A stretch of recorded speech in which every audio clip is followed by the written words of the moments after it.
ગુજરાતના એક એવા સંત જેમને ગુજરાત સરકારે ગુજરાત ગરિમા એવોર્ડથી સન્માનિત કરવામાં આવ્યા હતા. ચાલો જાણીએ સદારામ બાપાની ગરીબીથી મહાન સંત સુધીની સફર. સંત શ્રી સદારામ બાપાનો જન્મ બનાસકાંઠા જિલ્લાના ટોટાણા ગામમાં થયો હતો. તેમની માતાનું નામ લાખુબા અને પિતાનું નામ મોહનજી હતું. તેઓ મહેનત મજૂરી કરી પોતાનું ગુજરાન ચલાવે અને પોતાની કુળદેવીને ધૂપ દીવો પ્રગટાવી માતાજીને પ્રાર્થના કરે કે હે માં, એક એવો દીકરો આપો જે જગતનું કલ્યાણ કરે. આમ માતા પિતા બંને ભક્તિભાવવાળા અને માતાજીની દયાથી એમના ઘરે દીકરાનો જન્મ થયો. પણ ન જાણ્યું જાનકીનાથે સવારે શું થવાનું છે. સદારામ બાપાની ઉંમર હજુ તો 6 મહિનાની થઈ હશે એવામાં પિતા મોહનજી સવર્ગે સિધાવ્યા.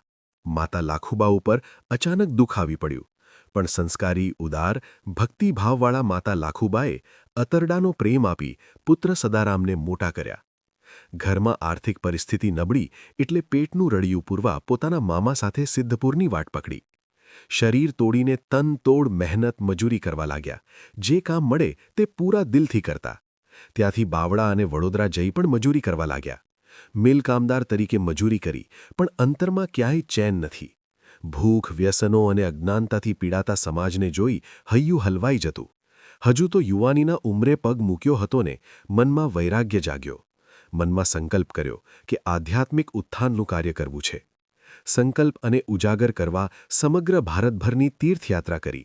સંતો મહંતો પાસે બેસી આત્મજ્ઞાન પ્રાપ્ત કર્યું અને સદ્ગુરુ મળતા ભક્તિ, શક્તિ અને આધ્યાત્મિક દ્વારા વિચાર અને સત્કર્મના ઉત્થાન માટે મહાયજ્ઞ આરંભ્યો. સફેદ વસ્ત્રધારી સદારામ બાપાની સેવા, સત્સંગ અને સત્કર્મની સુવાસ સમગ્ર પંથકમાં પ્રસરવા લાગી. વતન ટોટાણા ગામે જ આશ્રમ સ્થાપી અલખની ધૂણી ધખાવી અંધશ્રદ્ધા, ખોટા કુરિવાજો, વ્યસનોમાં ગળાડૂબ સમાજને રામ નામ ભક્તિનો માર્ગ દેખાડી ગામડે ગામડે અને શેરીએ શેરીએ ભક્તિનો આહ્લક જગાડ્યો. દૂર દૂરથી લોકો ભજન અને સત્સંગ સાંભળવા ઉમટી પડતા અને સદારામ બાપાનો પડ્યો બોલ ઝીલી લેતા. જે ગામ કે જે શેરી દારૂ મદિરા છોડવાનો સંકલ્પ કરી વ્રત લે ત્યાં જ હરિનું નામ લઈ ઉતારો કરવો એવું બાપાને વ્રત હતું. એટલે કોઈ પણ જાતના ભય કે ડર બતાવ્યા વિના લાખો લોકોએ દારૂ અને વ્યસનો છોડી દીધા. આમ ભક્તિ અને રામ નામના મંત્રથી સદારામ બાપાએ સામાજિક ક્રાંતિ કરી. સંત પરમ હિતકારી, જાતિપાતી નહીં હરિકેરા દેશમાં, એની જેમ જ સંત સદારામ બાપાએ 18 વરણ અને મુસલમાનોને પણ પ્રેમથી પોતાના બનાવ્યા અને સૌ ભાવિક ભક્તોના ઘેર સંસ્કારોના અજવાળા પાથર્યા. એટલે તો સૌ સદારામ બાપાના ચરણોમાં વંદન કરી ધન્યતા અનુભવતા. વેદ, ઉપનિષદ, ગીતા જેવા અગમ્ય જ્ઞાનને સરળ તળપદી ભાષામાં ભજન ભક્તિ દ્વારા સમજાવી સનાતન ધર્મની જ્યોત જગાવી. સામાન્ય જન સુધી ભક્તિની આહ્લેક જગાવી. સચ બોલ ભજન કર, જપ નારાયણ નામ, હર હંમેશ એસા કહે બાપા સદારામ. ઉરમાં હતી ઉદારતા સંત સદારામ, એવા થયા બનાસકાંઠે ટોટાણામાં સતના સ્થાપન કર્યા. સંત સદારામ બાપુએ શિક્ષણ, સંસ્કાર, ભક્તિ અને સત્વિચારનો આહ્લેદ જગાવી સામાજિક ક્રાંતિ કરી, જનસામાન્યને ભક્તિનો માર્ગ દેખાડ્યો અને ટુકડો ત્યાં હરિઢોકળો સદાવ્રત શરૂ કર્યું. એમ કહેવાય છે કે એક વખત સદારામ બાપા કલકત્તા જવા માટે અમદાવાદ શહેરના એરપોર્ટમાં દાખલ થાય છે. એમાં ચેકર બધાનું ચેકિંગ કરી રહ્યો છે. અધિકારીએ સદારામ બાપાને રોકી અને કહ્યું કે બાપા, તમારા હાથમાં રહેલી આ લાકડી અહીંયા જમા કરાવી દો. સદારામ બાપા બોલ્યા કે ભાઈ, લાકડી તો મારી કાયમ મારી પાસે રહે છે. લાકડી વગર મને ચાલતા ન ફાવે ભાઈ. બાપાના સાથે રહેલા સેવકોએ કહ્યું કે બાપા, લાકડી જમા કરાવી દ્યો, આપણે કલકત્તા જઈને નવી લાકડી ખરીદી લઈશું.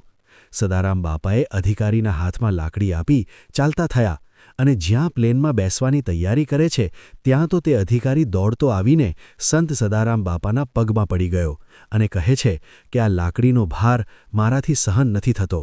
મારું મન ચકરાવે ચડી ગયું છે. આ લાકડી તમે લેતા જાઓ બાપા. એક બીજી પણ લોકવાયકા છે કે સંત સદારામ બાપુને ભક્તો મેળાવડો કરાવે, તેમાં ભજન કીર્તન કરવા અને તેમના આશીર્વાદ લેવા માટે આમંત્રણ આપતા. અને આશ્ચર્યજનક વાત એ છે કે બાપુ કોઈ પણ ભક્તનું આમંત્રણ નકારતા નહોતા અને ફરજિયાત ટાઈમસર પહોંચી જતા. એકવાર આજુબાજુના ગામ લોકોએ બાપુની પરીક્ષા લેવાનું નક્કી કર્યું કે બાપુ કોઈ પણને આમંત્રણ આપવા જઈ તો ના નથી પાડતા, તો બધી બાજુ જતા કેવી રીતે હશે, એટલે એકી સાથે 2 ગામના લોકો આમંત્રણ આપો. બાપુ 2 જગ્યાએ કઈ રીતે આવશે? અલગ અલગ ગામના લોકોએ બાપુને આમંત્રણ આપ્યું, એ પણ એક જ તારીખ. ટાઈમ એક સરખો રાખ્યો. હવે ગામના લોકો એ વિચારતા હતા કે બાપુ અમારા ઘરે આવે છે કે પછી બીજા ગામ જશે, અને જોતજોતામાં બાપુ એક ભક્તના ઘરે પધાર્યા. અને મેળાવડો જામ્યો, ભજન કીર્તન ચાલુ છે, અને એવામાં બીજા ગામથી ફોન આવ્યો કે બાપુ ત્યાં પધાર્યા છે? તો કે હા, અહીંયા જ છે. કેમ, બાપુ ત્યાં પણ આવ્યા કે શું? તો ફોન પર વાત કરતો વ્યક્તિ બોલ્યો કે હા, બાપુ હાલ જ અમારે ઘરે પધાર્યા છે. તમારે ત્યાં થોડા આવ્યા છે, તમે જુઠ્ઠું બોલો છો. ત્યારે પેલા વ્યક્તિ કહ્યું કે બાપુ અમારા ઘરે ભજનમાં બેઠા છે, તમને ના મનાતું હોય તો અહીંયા આવીને જોઈ લો.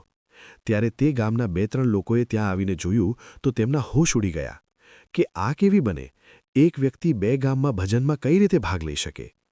ત્યારે તેમને મનોમન પસ્તાવો થયો અને એ બાપુના ચરણોમાં પડી ગયા અને બાપુની માફી માંગી કે બાપુ, અમારાથી અજાણતા ભૂલ થઈ ગઈ, તમે સાક્ષાત પરબ્રહ્મ પરમાત્મા છો, અમને માફ કરી દો. ત્યારે બાપુએ કહ્યું કે જેવી મારા રામની મરજી. આમ બાપુએ અનેક પરચાઓ આપેલા, સામાજિક આધ્યાત્મિક ક્રાંતિ દ્વારા અનેક ભાવિક ભક્તોને સતનો માર્ગ દેખાડનાર, જેમને ગુજરાત સરકારે ગુજરાત ગરિમા એવોર્ડથી સન્માનિત કરેલા એવા સંત સદારામ બાપાએ 111 વર્ષની ઉંમરે તોટાણા આશ્રમે મહાપ્રયાણ કર્યું અને ભગવાનમાં ભળી ગયા. પરમ સંત સદારામ બાપાને આપણે ભાવપૂર્વક વંદન કરીએ. જય સંત શ્રી સદારામ બાપા.